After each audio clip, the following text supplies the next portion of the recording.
జరుగుతాయి. ఇలా రకరకాల చర్చలు జరిగిన పరిస్థితుల్లో ఎప్పుడుంటాయని ఒక పెద్ద క్వెషన్ మార్క్ అందరి ముందు ఉంది. కోర్టు గూడా ఇప్పుడు అదే అడుగుతోంది. ఎప్పుడు నిర్వహిస్తారు ప్రభుత్వం చెప్పమంటూ కోర్టు గూడా అడుగుతోంది.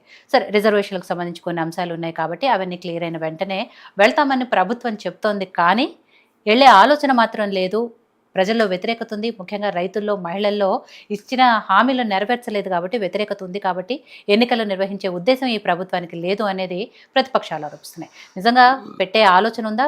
పెడితే ఎప్పుడు పెడతారు? ఇవన్నీ కూడా కోర్టు అడుగుతుంది. తెలంగాణ ప్రజలు కూడా అడుగుతున్నారు. ఎందుకంటే ఎప్పుడో ఫిబ్రవరిలోనే అయిపోయింది కాబట్టి టైము. ఇంకా ఎప్పుడు పెడతారు అనేది.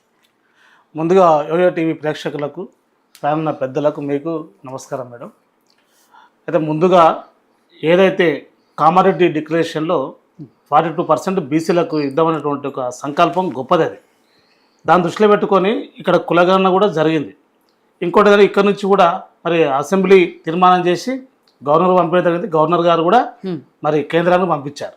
కేంద్రం మరి చిత్తశుద్ధితో ఏదైతే నరేంద్ర మోడీ గారు మరి ప్రకటన చేశారు, మేము బీసీ జనగణనకు కట్టుబడి ఉన్నాం, చేస్తున్నామని మేము కూడా దాన్ని స్వాగతించాం. జాతీయ పార్టీ కూడా రాహుల్ గాంధీ గారు సుదీర్ఘంగా బీసీ జనగణన గురించి మరి చేస్తున్నటువంటి పోరాటం కూడా ఫలించిందని సంతోషపడుతూ మరి మేము కూడా ఎదురు చూస్తున్నాం. అదొకటి వచ్చిన తర్వాత ఈరోజు బీసీలు కూడా మరి స్థానిక సంస్థల్లో కానీ మరి రిజర్వేషన్ వాళ్ళకు ఉన్నటువంటి దాన్ని కాకుండానే మరి పోటీ చేసే తత్వాన్ని ఉండాలన్నటువంటి ఆలోచనతో మరి ఈరోజు ప్రభుత్వం మరి ఇచ్చిన మాట ప్రకారం మరి ఆ విధంగా వెళ్తున్న సందర్భం కాబట్టి మేము ఆ 42% రావాలనేటువంటి ఆలోచనతో మేము కోరుకుంటున్నాం. దానికోసమే తప్ప మిగతా అంశాలు కాదు. దీని మీద కూడా మరి హైకోర్టులో కూడా మాట్లాడినప్పుడు మరి ఇదే వాదనలు మరి ప్రభుత్వ తరపు నుండి న్యాయవాది గారు కావచ్చు, మరి ఎన్నికల కమిషన్ కూడా స్పష్టంగా చెప్పడం జరిగింది. కోర్టుకు వివరంగా చెప్పడం జరిగింది. కోర్టు కూడా ఈ యొక్క తీర్పును రిజర్వ్లో పెట్టింది. అంటే ఏమవుతుందంటే ఎన్నికల కమిషన్ ఒక 60 రోజులు మాకు సమయం ఇవ్వండి, 60 days సమయం ఇవ్వండి అని అడుగుతుంది. కాబట్టి దాన్ని కూడా ఆ కోర్టు సూచిస్తూ కోర్టు కూడా దాని రిజల్ట్ను కూడా తీర్పును కూడా మరి రిజర్వ్లో పెట్టింది. కాబట్టి మేము ఏమంటున్నామంటే మరి రాజ్యాధికార దిశగా ఏదైతే బాబాసాహెబ్ అంబేద్కర్ గారు కోరుకున్నారో మరి బడుగు బలహీన వర్గాల వారు మరి ఎమ్మెల్యేలు ఎంపీలే కాకుండా మరి ఎమ్మెల్సీల రిజర్వేషన్లే కాకుండా మరి స్థానిక సంస్థలు మరి సర్పంచ్లు కానీ జడ్పీటీసీ కానీ ఎంపీటీసీలో కూడా మరి అత్యధికంగా ఉండాలన్నటువంటి ఆలోచన మేరకు మరి ఆశయాల మేరకు మరి ఖచ్చితంగా కాంగ్రెస్ పార్టీ కట్టుబడి ఉంది. జోడో యాత్రలో కూడా మరి రాహుల్ గాంధీ గారు చెప్పినటువంటి అంశం మరి ఎలక్షన్ల ముందు కూడా మల్లికార్జున ఖర్గే గారు, అదేవిధంగా మరి రేవంత్ రెడ్డి గారు ఇప్పుడు పిసిసి ప్రెసిడెంట్ ఉండే మరి వారు కూడా మరి ఇచ్చినటువంటి వాగ్దానం. కాబట్టి గతంలోనే చివరి డిక్లరేషన్లో మేము ఖచ్చితంగా మా ప్రభుత్వం వస్తే మరి సుదీర్ఘంగా ఉన్నటువంటి మరి ఎస్సీల్లో ఏబీసీ గ్రూప్ చేస్తామని ఏ విధంగా అయితే మరి చేవెళ్ళలో డిక్లరేషన్ మాట్లాడారో దానికి అనుకూలంగా దేశంలో 29 రాష్ట్రాల్లో ఎవరు చేయనటువంటి ఒక సాహసాన్ని మరి రేవంత్ రెడ్డి గారు చేసి మా 59 ఉపకులాల్లో ఉన్నటువంటి ఎస్సీలను వారి యొక్క ఆర్థిక స్థితిగతుల మీద, వారికి ఉన్నటువంటి విద్యా వ్యవస్థ మీద, మరి వారికి ఉన్నటువంటి భౌగోళిక అంశాల మీద, సామాజికంగా వెనుకబడిన దాని అంశాల మీద వారు ఏబీసీ గ్రూపులుగా విభజించి మరి అందరికీ కూడా సమన్వయం చేయడం జరిగింది. ఈ దేశంలోనే గర్వించదగ్గ విషయం. దీన్ని బేస్ చేసుకునే పక్కన ఉన్నటువంటి తెలుగు రాష్ట్రం కూడా నారా చంద్రబాబు నాయుడు గారు ముఖ్యమంత్రి గారు కూడా సేమ్ ఏబీసీగా మరి చేయడం జరిగింది. కాబట్టి ఇవన్నీ కూడా మనం చూస్తూనే ఉన్నాం, ఈ విజయాలు సాధిస్తూనే ఉన్నాం. ఈ విజయం పరంపరలో మరి 42% మరి బీసీలోకి వస్తే బీసీలు కూడా ఖచ్చితంగా ఇప్పుడు గ్రామాల్లో కూడా మరి బీసీ నాయకత్వం ఉండాలని ఒక ఆలోచన.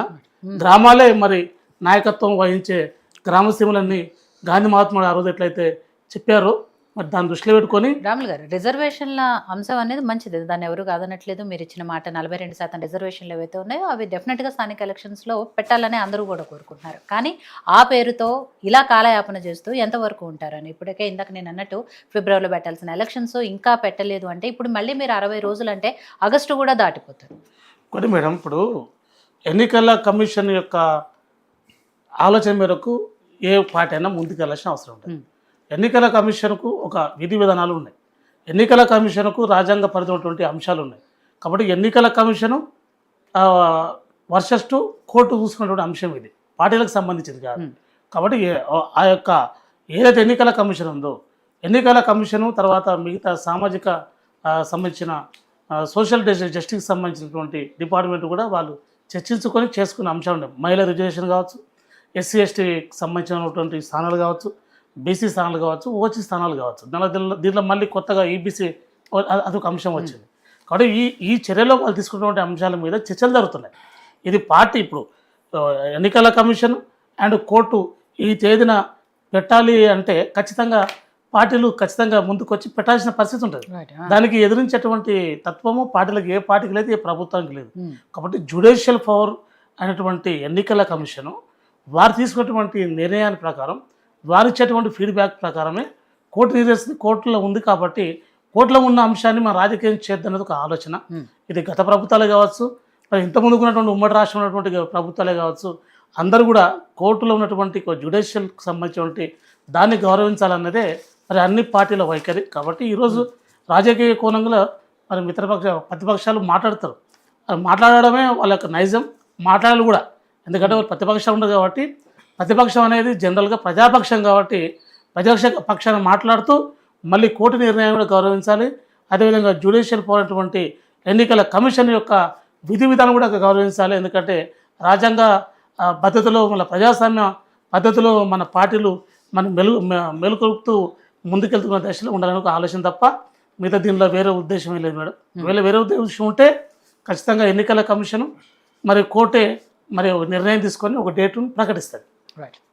శ్రీనివాస్ గారు, ఇక్కడ స్థానిక సంస్థల ఎలక్షన్స్ ఎందుకు ప్రభుత్వం నిర్వహించట్లేదని గత కొన్ని రోజులుగా ప్రతిపక్షంగా బీఆర్ఎస్ పార్టీ కూడా అడుగుతూ వస్తోంది.